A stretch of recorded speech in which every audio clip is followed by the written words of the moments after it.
আসসালামু আলাইকুম সুপ্রিয় দর্শক, আজকে ভিডিওতে আপনাদের দেখাবো কিভাবে 24 ভোল্টের প্যানেল থেকে 12 ভোল্টের ব্যাটারি চার্জ করা যায়।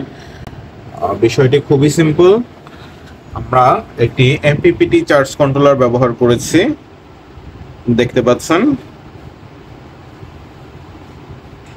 এটি একটি MPPT solar charge controller, SRN এর এমপিপিটি সোলার চার্জ কন্ট্রোলার। এটি থেকে আমরা 12 ভোল্টের একটি ব্যাটারি চার্জ করে দেখাবো আপনাদের। এই হচ্ছে 12 ভোল্টের আমার বাইকের ব্যাটারিটি। আপনাদের দেখানোর সুবিধার্থে এই ব্যাটারিটি নিয়ে এসেছি, এইটি চার্জ করে দেখাবো। দেখা যাচ্ছে এখানে ব্যাটারিটা ফুল চার্জ হয়ে গেছে 14.8, আর হচ্ছে 0.23 অ্যাম্পিয়ার চার্জ হচ্ছে।